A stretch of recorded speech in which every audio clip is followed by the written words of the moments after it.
Uy, pre, dadaan tayo ng tunnel, di ba? Oo. Bakit? O, sakto. Alam mo ba may pamahiin dyan? Ha? Pamahiin? Sa tunnel?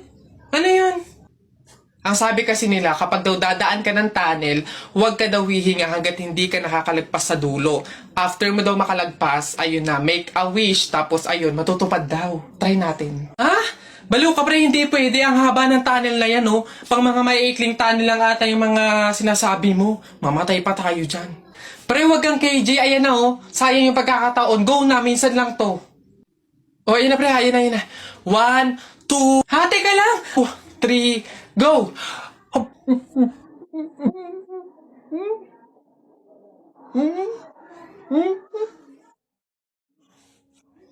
Uy, kuya! Gandang hapon. Pogi mo ngayon ah. Di kita nakilala. Grabe talaga, lakas talaga ng dating mo. Kuya, pwede ba kaming lumabas saglit? Kasi magbibideo na kami ng assignment. Super duper, saglit lang talaga. Ay, hindi. Pasok. Baka mapagalitan pa ako. Kuya, saglit lang talaga. As in, wala pa nga 5 minutes. Super duper to the over. Saglit lang talaga. As in, hindi kami magtatagal. Good take lahat. Walang take two. As in, dali na. Saglit lang. Deadline na namin mamaya. O, sige na. Bilisan nyo lang ha. Ay, thank you. The best ka talaga. Game na. Ikaw na mauna ka na. Okay, 1, 2, 3. Ang kapal ng mukha mo! Niloko mo ko! Paano mo nagawa sa akin to? Lahat binigay ko sa'yo, ha? Kuya, 20 pesos na fishbowl, maanghang yung sauce. Dali. Hala, sige, ngayon ka magpaliwana. Ako naman. Go. Bakit? Ha? Ako lang ba nagloko? Di ba ikaw din? Nung mga panahon na wala ka.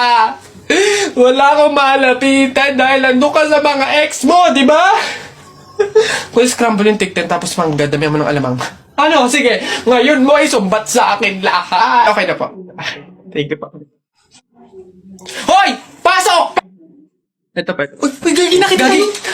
Takbo! Uy, pre, naiihina ako. Uy, gagi, pre, ako din. Tara sa McDo tayo maki-CR. Bawal dito, public place eh. Tara. Dito. Ay, okay. Uy, teka. May pwesto ba kayo dong lamesa? Wala po. Pagkain, umorder ba kayo? Ay, wala din po. Ayun, dali. Alam na namin yung mga ganyan nyo. Hindi na ba kayo mga umorder, pero pupunta kayo dito para maki-CR lang. Tapos iiwan yung makalat, iiwan yung madumi, tapos kami yung mapupurwisyo. Hindi na pwede mga ganyan nyo. Kung gusto nyo maki-CR, 20 pesos, sa akin na bayad. Ay, ganun po ba? Sorry po. Ay, ito po, boss. Hindi nyo na kami mauuto. Yun sa'yo. Ha? Ay, ito po yung sa akin. Pasok. Teka, saan ka din pupunta? Sa CR, bakit?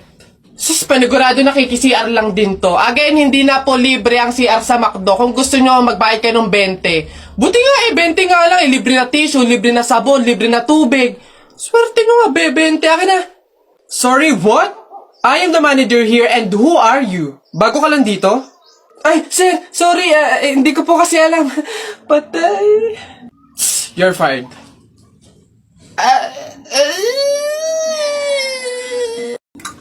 Uy, pre! Ano na naman? Ito na nga, pre, ikikwento ko. Naniniwala ka ba sa mga pamahiin? Hindi ako papaloko sa mga ganyan, mga pang-uto-uto lang yung mga pamahiin na yan. Ay nako, pre, ngayon, kailangan mo nang maniwala. Bakit naman? Anong mangyayari kung hindi ako sumunod sa pamahiin na yan? Ay nako, pre, hindi mo na iitanong. Nung hindi ako sumunod dun sa pamahiin na yun, may nangyari sa aking masama. Ay, ano yun? Ano nangyari? Hindi ko kasi sinunod yung pamahiin na kapag nakabasag ka ng pinggan, wag na wag kang lilingon kasi tsak na may mangyayari sa yung masama. Na-experience ko, may nangyari talaga sa akin. Bawal lang talaga sabihin eh. Kaya, mas mabuting sundin mo na lang. Ayan, daya naman. Ba't hindi pwedeng sabihin? Pero sige. Ano yung pamahiin? Pag nakabasag ako ng pinggan, wag akong titingin sa likod kasi may mangyayari sa aking masama. Sige, noted. Susundin ko yung pamahiin na yan. Nay, anong ulam? Ay, nabasag ko yung pinggan. Huwag titingin sa likod, huwag titingin sa likod. Pamahiin yun, masama yun. May mangyayari sa'yong masama, huwag kang titingin. Teka lang. Paano kung inuuto lang ako nun? Paano kung hindi naman totoo yung mga pamahiin na yan? Diyos ko po, di ako papaniwala sa mga ganyan. Ay! Ano ka? Sorry po! Ikaw na bata ka, humanda ka talaga sa akin. Kasal ko pa yan, tapos binasag mo lang? Ha? Pasok! Garote talaga yung aabutin mo sa akin! Pasok! Magtanda ka yung bata ka. Kaya pala bawal lumingon. May mangyayari ang masama. Maglalayas ako, sakit-sakit ang palo nyo. Nako, tita, condolence po. Ay, ba't ka naman nakaganyan, tutoy? Nakaasul ka pa, alam mo namang ibig sabihin nun pag may borol, masaya ka nung namatayan kami. Baka pwede magpalit ka, ha? Balik ka na lang ulit. Ah? Ay, ganun po ba? Sige po, pasensya na po, babalik po ako. Okay na po, tita. Ayun nga po, nalulungkot po. Ay, naku naman, tutoy. Nananadya ka ba? Nagpula ka pa talaga. Alam mo naman, ibig sabihin, pag nakapula sa burol, may galit ka dun sa namatay. Tuy, respeto naman. Pasensya na, pero palta mo yan. Tsaka ka bumalik dito, ha? Nanadya Ay, grabe naman po. So, babalik na naman po ulit ako. Sige po, pasensya na po ulit. Sige po, wait lang po. Eto, tita, okay na po siguro to. Kumusta po ka? Tuy, nag-itim ka pa. Ano bang problema? Yung itim to, sa libing pa yan. Anong pinapakita mo? Anong pinapahiwatig mo na gusto mo nang alisin to sa amin? Na gusto mo nang ihiwalay tong pamilya namin, ha? Ay, hindi naman po sa ganun, tita. Sadyang hindi ko lang po alam na may mga color coding po pala pag may burol. Hindi ko po alam na may pamahiin po pala kayong sinusunod. Sige po, balik na lang po ulit ako. Sure na po, totoo na po. Sige po. Ayan. Pagod. Okay na po to, tita. Yung grabe condolence po, nakikiramay po ako. Sobrang nalulungkot po talaga ako. Saan po ba dito yung tayaan? Ay, doon po sa dulo. Sige po. Salamat po. Hoy Alex, Jepoy, anong gagawin nyo kapag may tsunami? Dali-dali, akit ako sa pinakamataas na building. Hindi yun naaabot ng tubig dun, mataas yun. Tapos hindi yun madadala ng tubig. Bato yun matibay yun Ano baduy naman yung sa'yo, yung sa akin, sasakay ako sa helicopter, tingnan natin kung aabot pa yung tubig, yung tsunami dun, lilipad ako hanggang langit, yun yung sa inyo, yung sa akin, magsiswimming ako. Nakikita ko yun sa mga palabas, kaya naman pala mag-swimming, ako, hindi ako malulunod, mag-aaral ako mag-swimming, Ang iingay nyo talagang mga bata kayo, ha? Ayan, tsunami! Ano ba? Oy, Jepoy! Bakit? May 20 pesos ayun pulutin mo. Ba't ako? Baka may makakita pa sa akin dyan, sabihin magnanakaw pa ako, ikaw na. Dali na, sayang yan. Ako na ngayon titingin ko sino yung mga dadating Sige na nga, tignan mo dyan, baka may dadating naulog yung lawan ko. Naulog. Yan, akin na. Bakit? Bakit? Ako pumulot ang daya ako naman nakakita ng tsaka ako nagbantay pakay ko, basta ako sino pumulot, kanya yun. Ako pumulot sino nakakita niyan? Bahala ka sa buhay mo, basta akin to, ako pumulot ito Bibili ko to paper doll Excuse me po, magtatanong lang po, mawalang galang na. Wala po kasi kaming chicken oil dun sa table namin. Hihingi lang po sana ako. Ha? Chicken oil? Bakit? Dahil buto-buto na yung manok mo. Para saan? Para yun naman yung ulamin mo ng ulamin kapag bubulos ka na ng madaming kanin. Alam ko na yung mga strategy yung ganyan. Kapag nga naman naubos yung manok na dapat tinipid nyo, ang pupunteryahin nyo naman yung chicken oil namin. Kasi nga naman masarap yung chicken oil namin, pwede nga namang ulamin yun. Dahilan para mapakinabangan nyo yung only rice. Alam ko na yan, wala na kayong mauuto dito. Visit? Akala nyo, banu-banu ako, no? Akala nyo, hindi ko malalaman yung iba pang mga strategy nyo. Hindi po to chicken oil. Wala po tong lasa. Ay, wow! Ikaw pa tong nag-inarte. Alam mo, kulang pa nga yan Asin. Budburan mo ng asin para magkalasa. Chicken oil, chicken oil. Wala na, ubos na. Nay! Nay! O, ano na naman yan? Bakit? Nay, may nagbebenta na sa labas ng mga sisiw. Bibili na ako. Mura lang yun eh. 20 lang yun eh. Dali na. Sus, na bata ka. Nung nakaraan, anong ginawa mo dun sa asul saka dun sa dilaw na sisiw mo ba yun? Pinakain mo lang sa daga. Tapos yung isa hinagis mo dun sa bubong. Ay nako, ikay tumigil-tigil ka. Pinapatay mo lang.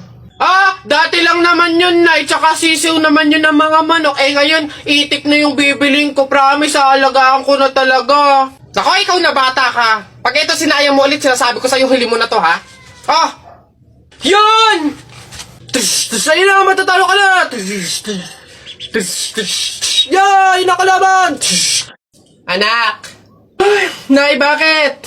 Eh, matutulog muna ako saglit. Ikaw muna magbantay sa burol ng lolo mo, ha? Wag na wag mong iiwan yon. Dapat daw laging may kasama yon. Ha, bakit naman dapat laging may bantay? Pamahiin. Pag daw iniwan mo yung patay dun sa kabaong, papalitan daw yan ng puno ng saging ng mga engkanto. Ha, sige, Nay.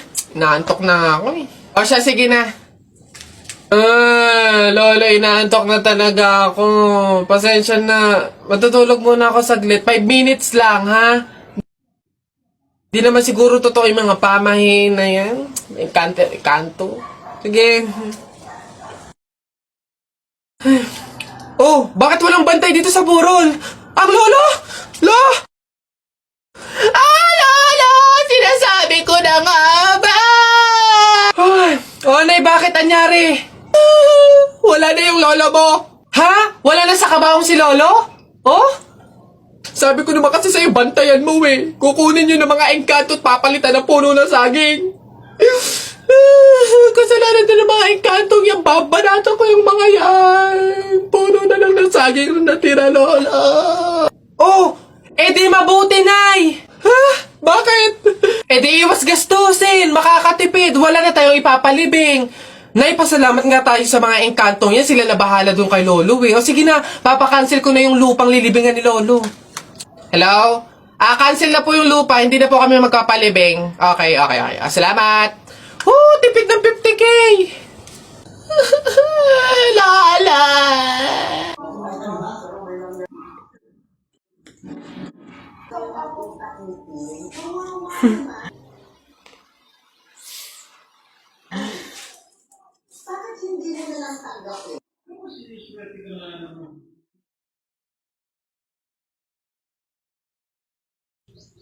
Babe. Oh, babe, bakit? Alam mo ba, sabi ng lola ko, kaya daw tumatangkad yung mga lalaki kapag daw natulian na. Gaya mo, siguro kaya ka tumangkad simula lang nung natulian ka nung bata. Hindi naman siguro yung totoo, babe. Ha? Bakit naman? Bakit naman ako matangkad ako pero hindi pa naman ako tuli? So, hindi ka patuli? Oo, pero baka next week, magpapatuli na rin ako kasi... Babe! Babe, teka lang, papatuli na talaga ako, wait lang! Anak? Oh, Nay. Kunin mo yung mga ginamit sa sugal ng burol ng lolo mo tapos sunugin mo. Nay, bakit? Basta masama yung pamahiin yun, gawin mo na lang. Yung mga baraha? Oo nga, basta lahat ng ginamit sa sugal, sunugin mo. Lahat, ha? Sige, Nay.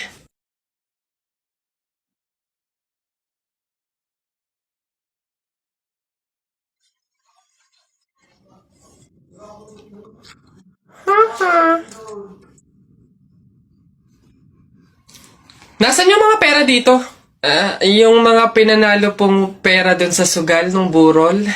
Sinunog ko na rin po, Nay, kasi sabi nyo nga po sunugin ko yung mga ginamit sa sugal eh. Ha? Bakit mo sinunog? Nak, papasok ka na pa sa school? Opo, Nay! Magdala ka ng payong madilim sa labas, oh. Ha?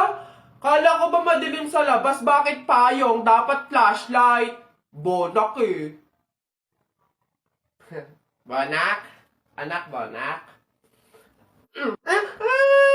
Nagdala ko lang naman eh.